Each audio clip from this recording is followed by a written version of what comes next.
오늘 본문의 말씀 우리 사도행전 16장 1절부터 5절 말씀을 통해서 하나님을 사랑합시다. 하나님을 사랑합시다라는 제목으로 같이 함께 말씀 나누겠습니다. 옆 사람한테 한번 인사해 볼까요? 하나님을 사랑합시다. 예, 다시 한번 반대쪽에 친구들 다시 한번 하나님을 사랑합시다. 다시 한번 하나님을 열렬히 사랑합시다. 아멘. 아멘. 예. 사실 오늘 본문과 하나님 사랑합시다 제목과 조금 안 맞을 수가 있어요. 근데 말씀을 묵상하면서 하나님을 사랑한다고 하는 것 안에 모든 게 포함되어 있어서 같이 제목을 이렇게 잡아봤습니다. 첫 번째 함께 나누고 싶은 것은요. 일단 내용이 뭐냐면 내용은 바울이 1차 전도 여행을 마치고 15장에서 이제 예루살렘에서 회의를 통해 자신의 사역이 인정받았죠. 그리고 이제 2차 전도 여행을 떠나가는 거예요. 그래서 자신이 전도했던 그 모든 교회들을 거슬러서 다시금 돌아가는 장면들로 나와 있습니다. 그 내용 가운데 오늘 처음 함께 살펴보고 싶은 이 말씀 뭔가 하면요. 여러분, 하나님을 정말로 사랑하는 사람, 아니 하나님 사랑을요, 여러분 이성적인 사랑, 이성 간의 사랑과 비교해도 괜찮습니다. 정말로 사랑하면, 내가 누군가를 사랑하면 내 한계, 내 상처를 뛰어넘고 꽃을 피우게 되어져 있습니다. 그렇죠? 여러분, 이것처럼 우리 하나님을 정말로 사랑하는 사람은요, 자신의 한계인 상처를 뛰어넘고 꽃을 피우게 되어져 있습니다. 아무도 아멘 안 하시네. 하나님 정말로 사랑해도 여러분 상처 가운데 머물러서 꽃 안 피우실래요? 예? 하나님을 정말로 사랑하는 사람은요, 그 사랑 때문에 자신의 상처를 뛰어넘어 갈 수 있습니다. 하나님 정말로 사랑하는 사람은 자신의 한계를 뛰어넘게 되어져 있어요. 그곳에서 그를 향한 인생의 가장 아름다운 꽃을 피게 되어져 있습니다. 오늘 본문과 무슨 상관이 있을까요? 여러분 1절 말씀해 보세요. 바울이 더베와 루스드라에도 이름에, 여러분 에도에 여러분 집중하시기 바랍니다. 에도. 여러분 바울이 더베와 루스드라의 이름에라고 되어져 있지 않아요. 바울이 이 더베와 루스드라에도 이름에. 루스드라에도, 이 루스드라가 어떤 곳입니까? 사도행전 14장에 보면 바울이 다리가 불편한 사람을 일으켜 기적을 행하죠. 수많은 사람들이 바울이 바나바가 신이라고 추앙받는 그때 안디옥과 그리고 이고니온 그쪽 지역에서 왔던 유대인들이 와서 바울을 향하여 어떻게 합니까? 돌멩이를 던져서 바울을 죽입니다. 죽었다고 여겨서 그들의 성 밖에 내어버렸던 곳이 바로 어디예요? 그곳이 바로 루스드라예요. 바울이 돌멩이 맞아 죽음 직전까지, 아니 죽었던 현장. 바울에게는 그것이 상처죠. 돌멩이 맞아보신 분 있어요? 예, 쬐끄만 돌 어떻게 한 대 맞은 게 있겠죠. 이따만 짱돌로 수없이 맞아서 죽는 직전까지 간 사람이 있나요? 그 상처를 경험한 곳이 바울이 여기 루스드라예요. 그러니 이곳에 가고 싶겠어요? 안 가고 싶겠어요?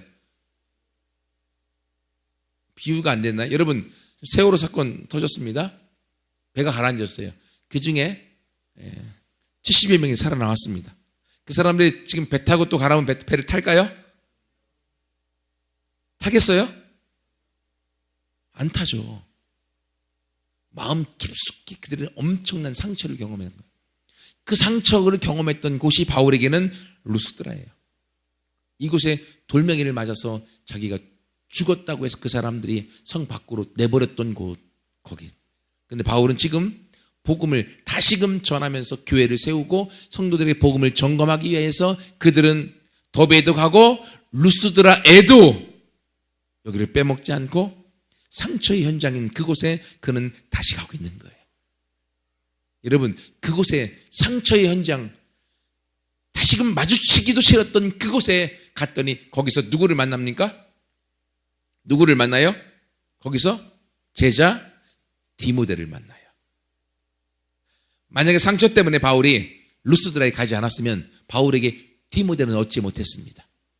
그런데 여러분, 바울에게 디모데는 어떤 사람인 줄 아세요? 영적인 아들이에요.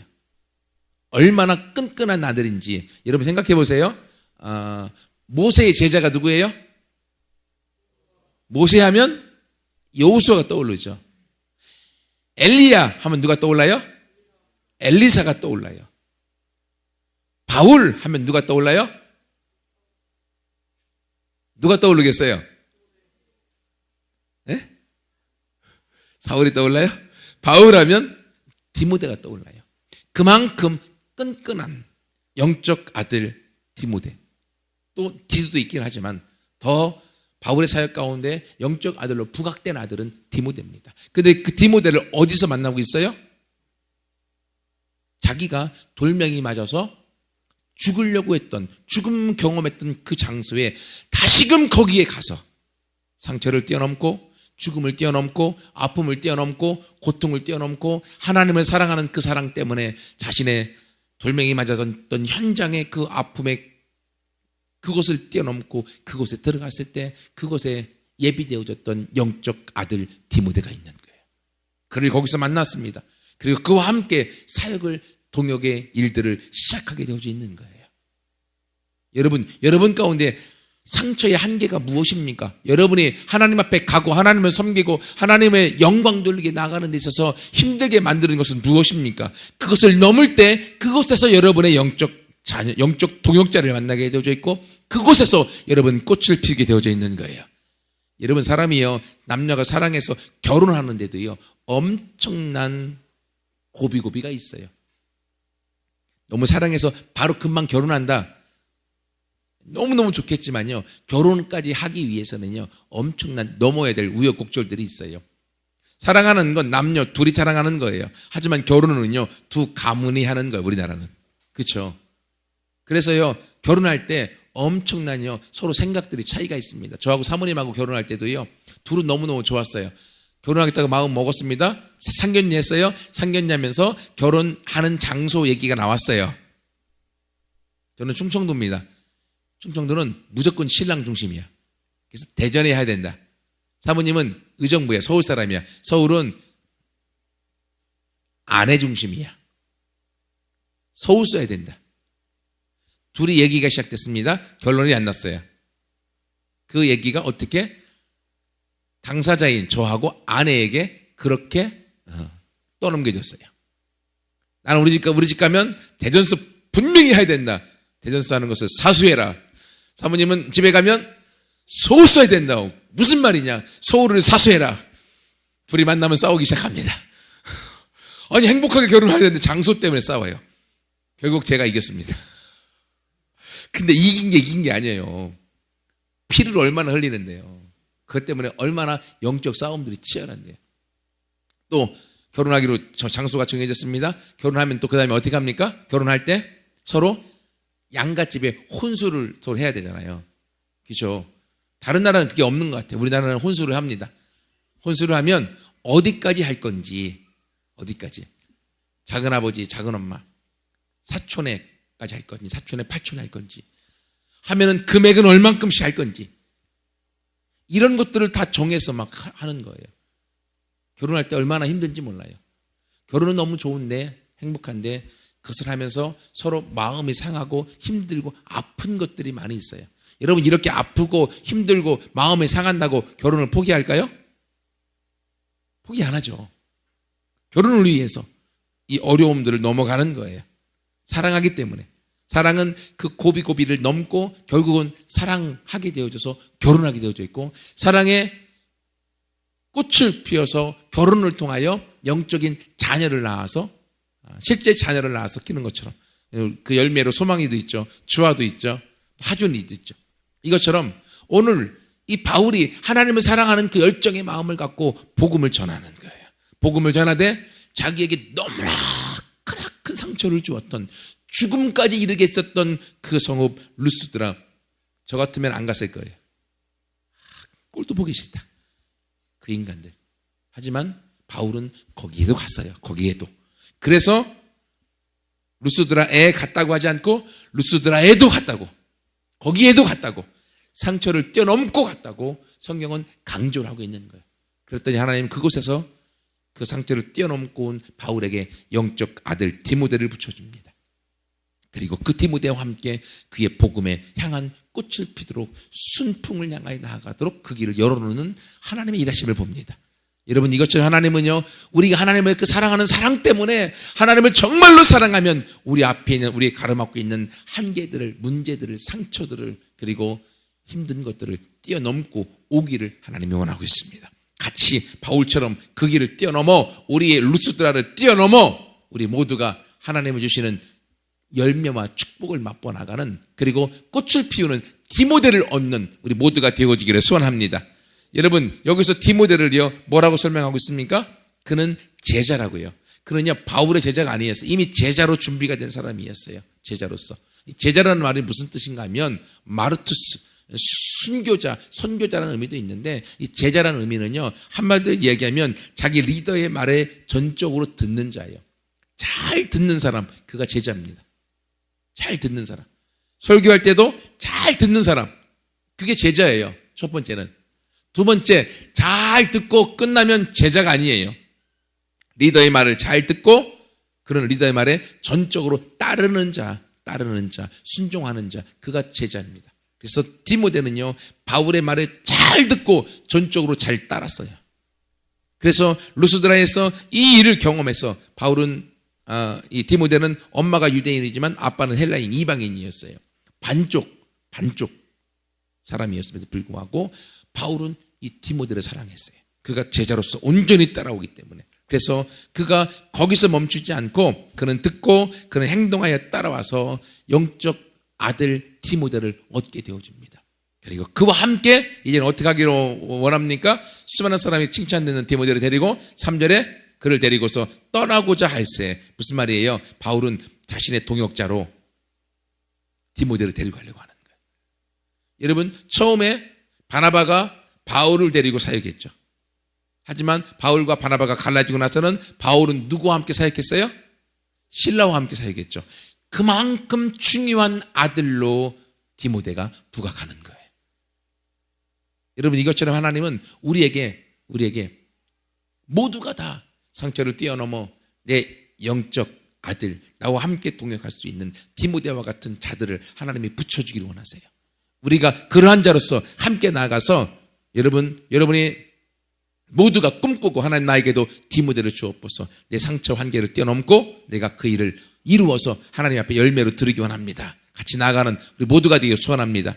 그러려면 우리가 제자가 되어야 돼요. 제자는 리더의 눈을 똑바로 잘 보고 잘 듣고 그리고 그것을 잘 순종하여 따라오는 자가 제자가 되어지고, 그런 사람이 동일한 제자를 낳아서 하나님의 열매를 맛보고 나아가는 모두가 될 줄 믿습니다. 두 번째로는요, 여러분, 하나님을 정말로 사랑하는 사람은 상처를 뛰어넘어서 꽃을 피워 아들을 낳는 자일 뿐만이 아니라, 하나님을 정말로 사랑하는 사람은 자기 중심이지 않고 하나님 중심이에요. 여러분, 누군가를 열렬히 사랑할 때 자기 중심으로 사랑하나요? 사랑하는 상대방 중심으로 사랑하나요? 남녀 간에 사랑할 때 누구 중심이에요? 연아야, 어떤 남자가 너를 너무너무 사랑한대. 그러면서 다 네 마음과 생각을 신경 안 쓰고 자기 중심으로 너를 막 끌고 데리고 가면 너는 그 사람 사랑하겠어? 사람이 아무도 그렇게 사랑하지 않습니다. 왜? 그 진짜 사랑이 아니니까. 너무너무 사랑하면 사랑하는 사람 중심일 수밖에 없게 되어져 있는 거예요. 남녀 간의 사랑도 마찬가지예요. 오늘 본문에 보세요. 바울이 디모데를 데리고 복음을 전하는 동역자로 데리고 가려고 하는데, 바울은 3절에 보세요. 그 지역에 있는 유대인들을 말미암아 그를 데려다가 바울이 디모데를 뭐를 시켜요? 할례를 시켜요. 사실은 바울은 유대인이나 이방인이나 거기에 대한 구분점이 없는 사람이에요. 예수 그리스도 안에서 유다인이나 이방인이나 다 하나인 것을 알았기 때문에. 하지만 바울이 지금 디모데를 데리고 갈 때 이는 아버지가 이방인이었기 때문에 할례를 안 받았어요. 하지만 얘를 사역자로 동역자로 데리고 가는 데 있어서 바울은 자기 중심이지 않고 또 디모데도 자기 중심이지 않고 할례를 시킵니다. 왜 그런지 아세요? 바울과 디모데가 앞으로 사역하는 사역의 대상이 거의 대부분 누구예요? 이방인에게도 복음을 전하지만 첫 번째 바울이 전했던 복음의 대상은 누구예요? 유대인이었어요. 회당에서 전하였고. 그렇기 때문에 유대인들에게 복음을 전할 때 할례를 받지 않은 이방인이, 할례를 받지 않은 반쪽 사람이 복음을 전할 때는 그 말이 먹히지 않기 때문에 바울이 디모데에게 할례를 시켰고, 디모데도 그것을 받아들인 거예요. 자기 중심이었으면 지금까지 대략 10대 후반, 20대 초반, 이때 나이까지 할례를 받지 않고 살았는데, 예수 믿는다는 것 때문에 또 복음과는 무관한 유대인의 종교의 형태의 모습인 할례를 받는 게 쉬웠을까요? 쉽지 않았어요. 하지만 그는 자기 생각이 따르지 않고 할례를 행하는 데 동의했고, 할례를 행함으로 앞으로의 유대인 전도 사역에 자신의 인생을 드리기 위하여 하나님의 중심, 그리고 리더 중심, 그리고 영혼 중심을 위해 자신의 것들을 포기해 나가는 것들을 보게 되어 주셨습니다. 여러분, 이것처럼요, 처음에 예수 믿을 때는 나 중심이야. 내가 예수님 믿어서 천국 가야 되겠다. 내가 예수님 믿어서 축복받아야겠다. 내가 예수님 믿어서 나의 인생의 앞길 행복을 누려야겠다. 내 인생의 승리를 경험하겠다 라는 생각을 갖습니다. 하지만요, 예수님을 믿으면 믿을수록 나 중심이지 않고 예수님 중심. 하나님 나를 이만큼 사랑하셨구나. 예수님을 죽이기까지 사랑하셨구나. 내가 이만큼 사랑받는 자구나. 내가 이만큼 축복받은 자구나. 사랑받은 그 마음을 갖고, 그럼 나도 하나님을 정말로 사랑하는데 하나님이 뭘 기뻐하실까? 하나님이 뭘 좋아하실까? 하나님이 어디에 관심 있으실까? 영혼에 관심 있구나. 영혼 전도하는 곳에. 그럼 나도 그 영혼을 사랑해야겠다. 어떻게? 하나님이 나를 사랑하시는 것처럼 내가 다른 사람 중심으로 다른 사람을 먼저 세우고 다른 사람을 섬기는 대로 내가 영혼을 세우는 영혼 중심의 삶을 살아야겠구나. 바로 그 삶이 예수님 중심의 삶인 거예요. 그러므로 여러분, 리더가 되어져 가는 사람은요, 나 중심인 것들이 포기되어져 갑니다. 예수님을 정말로 사랑하는 사람, 하나님을 정말로 사랑하는 사람은 내 것, 내 생각, 내 마음, 내 뜻이 사라져버립니다. 그 마음이 드는 사람, 그 마음이 아직도 있는 사람은 정말로 하나님을 사랑하지 않는 사람이에요. 그러겠죠. 그렇게 사랑하는 사람은요, 하나님의 사랑을 온전히 얻을 수 없는 거예요. 내가 가질 수 없는 거죠. 여러분이요, 셀 리더로 있습니다. 셀 리더로서 셀원들을 전도하고 그들에게 다가갈 때요, 셀 리더의 마음을 갖고 있는 사람이 나 중심인 생각 가지고 있다. 절대로 셀원은 나을 수 없습니다. 왜? 내가 하고 싶은 대로 하는데 친구들이 따라올까요? 안 따라옵니다. 예수님이 자기 중심이었으면 저하고 여러분들이 예수님을 믿었겠습니까? 안 믿었죠. 예수님, 그분은 자기 중심이지 않으셨어요. 하나님 자신이었음에도 불구하고 자신의 모든 걸 다 포기하고 이 땅에 인간으로 오셨고 십자가에 못 박혀 죽을 때까지, 누구 때문에? 내 죄 때문에 죽을 때까지 그분은 순종하셨고, 그 사랑을 내가 알기에 내가 그분을 사랑하는 거예요. 그 사랑을 받은 나이기에 내가 그 사랑을 가지고 내 친구들을, 내 후배들을, 내가 아는 사람들을 사랑하여 섬기고 그들을 품어주고 그들을 용납하고 그들을 안아줄 때 그들이 그 사랑에 탐복하여 하나님 앞에 나와 그들이 하나님을 믿고 섬겨서 여러분과 같은 리더로 성장하고 그들도 또 다른 제자들을 낳는 그런 리더가 되어져 가는 줄 믿습니다. 여러분, 이것처럼 하나님을 정말로 사랑하는 사람은 자기 중심이지 않습니다. 영혼 중심이고 예수님 중심이고 하나님 중심입니다. 여러분, 그 마음을 갖고 함께 나아가서 하나님의 영광이 되어지는 모두가 되어지기를 소원합니다. 세 번째로는요, 하나님을 정말로 사랑하는 사람은 내 상처와 한계를 뛰어넘고 꽃을 피워 아들을 낳을 뿐 아니라 나 중심이 아니라 영혼 중심이고 다른 사람 중심이고 하나님 중심이고 예수님 중심일 뿐만이 아니라 하나님을 정말로 사랑하는 사람은 하나님을 철저히 믿는 사람이에요. 하나님을 철저히 믿는 사람. 여러분, 사랑한다는 말과 믿는다는 말은 거의 동의어로 쓰일 때가 있습니다. 여러분이 누군가를 정말로 사랑하면 사랑하는 만큼 그 사람을 믿지 않나요? 아닌가요? 여러분, 이성을 내가 정말로 사랑하면 그 사람이 팥으로 미지를 쓴다고 해도 믿지 않나요? 다른 사람은 다 거짓말하는 것 같아도 이 사람은 거짓말하지 않는다고 믿지 않나요? 이것도 거짓말 같아. 그러면 사랑하지 않는 겁니다. 정말로 사랑하면 다른 사람은 다 거짓말해도 이 사람 말은 맞다고 믿어요. 설령 틀린다 할지라도 나는 맞을 거라고 믿어주는 거예요. 여러분, 부모님들이요, 다른 사람들이 내 자녀를 향해 손가락질해도 나는 내 자녀를 그래도 믿음으로 사랑해요. 다른 사람이 다 못났다고 해도 부모는 내 자녀가 잘났다고, 아니 내가 봐도 못났어도 잘날 거라고도 믿어요. 믿음이 사랑과 동의어가 되어져요. 여러분, 하나님을 정말로 사랑하는 사람은 하나님을 철저히 믿게 되어져 있어요. 하나님을 온전히 믿는 사람, 믿는다고 하는 건 의지하는 거예요. 여러분, 남녀가 사랑하면 결혼하게 되죠. 어떻게 내 인생을 상대방에게 온전히 맡길 수가 있을까요? 맡기는 건 믿음이거든요. 결혼에 사랑에 꼬리는요, 결혼인데 결혼은 온전히 나를 맡기는 거예요. 그건 결혼은 상대방에게 나를 온전히 드리는 거기 때문에 그건 온전히 믿는 거예요. 상대방을 온전히 믿지 못하는데 어떻게 내가 상대방에게 나를 맡길 수가 있을까요? 어떻게 결혼할 수가 있을까요? 순간 미쳐갖고? 아니요. 순간 콩깍지가 씌어서 결혼한다고 하는데 그 순간 콩깍지가 쓰인 게 그게 미쳤다는 그 말이 온전히 믿는 거예요. 미칠 만큼. 미친 사람은요, 앞뒤 안 가르고 오직 하나만 보거든요. 온전히 믿기 때문에 그가 자기를 맡길 수가 있는 거죠. 마찬가지예요. 하나님을 정말로 사랑하는 사람은 하나님을 온전히 믿는 사람이에요. 하나님을 온전히 믿기에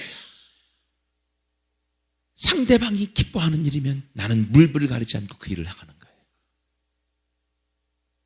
상대방이 기뻐한다면 그 사람의 마음을 만족시키기 위하여 내가 행동하는 것처럼 하나님을 정말로 사랑하는 사람은 하나님 그 사랑하는 그 사람의 믿음을 갖고 그리고 그분을 향하여 나 자신을 드리기 때문에 상대방의 마음을 만족시킬 수가 있는 거죠. 근데 여러분, 우리가 정말로 사랑하는 하나님이 정말로 원하는 것이 무엇입니까? 하나님은 무엇을 가장 기뻐하세요? 영혼을 기뻐하시죠. 영혼을 기뻐하세요. 그래서 여러분 5절에 보세요. 4절에 바울과 그 일행들이 여러 성을 다니면서 복음을 전하고 그리고 사도와 장로들이 얘기했던 작정한 규례 말씀을 가르쳐 나갈 때 그들이 여러 교회가 믿음이 더 굳세워지는 게 믿음이 하나님을 향한 믿음이 굳세워집니다. 하나님을 향한 사랑이 더 굳세워지는 것. 믿음이 굳세워지니까 하나님의 마음이 영혼이 가장 소중히 여기는 걸 알기 때문에 그들은 어떻게 해요? 그 믿음이 강해지면 강해질수록 그것이 무엇으로 나왔습니까? 무엇으로? 믿는 수가 점점 더 증가하는 것으로 나오게 된 것이죠. 믿음이 강하면 강할수록 그건 열매로 나오게 되어져 있어요. 하나님을 정말로 사랑하는 사람은 하나님을 온전히 믿게 되어지고 믿으면 믿을수록 그건 열매로 가게 되어져 있어요.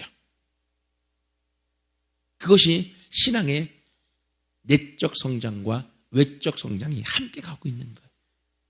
이것이 하나님이 우리 가운데 주시는 축복인 줄 믿습니다. 여러분, 그러므로 지금까지는 우리가 하나님을 향한 믿음의 부분에서 하나님 우리를 훈련하고 우리를 향하여 테스트하는 시간일 수 있습니다. 여러분, 하나님의 믿음에 대한 테스트에 결코 여러분 실패하고 낙오하고 낭망하지 마시기를 축복합니다. 여러분, 여성들도 똑같아요. 이 사람이 나를 얼만큼 사랑하는가 시험합니다. 테스트예요. 연하에 그런 거 안 하니? 아직은 몰라요. 모르는 게 좋아요. 하지만 여러분, 결혼하기까지 이 사람이 나를 얼만큼 사랑하는가, 얼만큼 나를 신뢰하는가, 여러분, 여성들은 테스트를 합니다. 진짜로요. 가끔 시험도 해봅니다. 그래서 얼만큼 나를 사랑하는가를 확인하기를 원해요. 여러분, 이것처럼 하나님도 우리를 향하여 하나님에 대한 사랑, 믿음을 확인하기 원하세요. 시험하기 원하세요. 오죽했으면 하나님의 이름이 나는 질투하는 여호와라. 출애굽기 나오거든요. 하나님의 이름이 질투예요. 질투에 화신하면 남성인가요? 여성인가요? 남자도 질투 많이 합니다. 하지만 여자들이 질투 많이 하잖아요. 그것처럼 하나님의 이름이 질투예요. 왜? 너무너무 사랑하기 때문에. 여성들도 너무너무 사랑하기 때문에 내가 이 사람을 더 많이 사랑하는지 이 사람이 나를 더 많이 사랑하는지 사랑을 확인받기를 원해요. 마찬가지로 하나님도 우리를 향하여 그 사랑을 확인받기 원하세요. 그래서 우리의 믿음을 확인하고 우리의 믿음을 테스트하는 거예요. 여러분, 지금 하나님이 여러분을 향한 믿음의 테스트의 시간일 수 있어요. 하나님이 여러분을 향하여 나를 얼만큼 사랑하니 테스트할 때 하나님을 실망시키지 마십시오. 하나님 앞에 여러분의 믿음이 낙오되지 않기를 원합니다. 여러분의 믿음이 하나님 앞에서 검증되어지는 순간 여러분 그 믿음을 통하여서 그 믿음이 열매로 영혼을 향하여 세론들로 날게 되어지고 여러분의 수가, 제자의 수가 더 많아져서 번성하는 일들을 맛보게 되어질 줄 믿습니다. 한비전 교회 가운데 많은 영혼들이 왔었습니다. 지금은 영혼들이 잦아들었어요. 실망될 수 있습니다. 하지만 저는 실망하지 않습니다. 왜냐하면 하나님 앞에서 믿음이 검증된 리더들이 여기에 있다고 믿기 때문에요. 그리고 바로 여러분들이 하나님 앞에서 테스트 가운데 믿음이 검증되는 것이 드러나면 드러날수록 여러분이 이전에는 여러분의 힘으로 사람들이 끌어모았다고 하면 이제는 검증된 믿음을 통해서 하나님이 여러분 가운데 더 많은 번성하는 수의 영혼들을 주실 것을 믿습니다. 하나님의 그 일들을 통해서 우리를 끌어가실 것이기 때문에요. 여러분, 그러므로 하나님을 열렬히 사랑하십시오. 하나님을 더 사랑하십시오. 하나님의 사랑 안에서 우리가 검증되어지고 하나님의 사랑 안에서 그 안에서 믿음이 확인되어질 때 우리의 상처를 뛰어넘어서 꽃을 피우게 될 것이고, 나 중심의 모습들에서부터 나를 깨트리고 하나님 중심으로 나아가 하나님의 은혜가 우리 안에서 넘쳐나게 될 것이며, 그리고 하나님을 향한 믿음이 커가면 커갈수록 그것들은 수가 더 많아지는 영혼의 번성으로 나아가 144와 1728의 제자들과 함께 이 안산의 땅을 점령하고 누비고 열매로 아버지 앞에 올려드리는 우리 모두가 될 것을 믿습니다. 그러므로 하나님을 사랑하십시오. 함께 하나님을 더 사랑하기 원합니다. 그 사랑 가운데 하나님께서 사랑의 열매로 더 많은 자녀들을 허락하여 주실 것입니다. 옆 사람에게 다시 마지막으로 인사해 볼까요? 하나님을 열렬히 사랑합시다. 그 무엇보다 누구보다 하나님을 더 사랑합시다. 아멘. 아멘. 우리 모두가 하나님의 사랑에 검증된, 하나님을 향하여 믿음이 검증된 아들과 딸들로 나아가 하나님의 기쁨이 되어지는 모두가 되기를 소원합니다. 같이 함께 기도하겠습니다.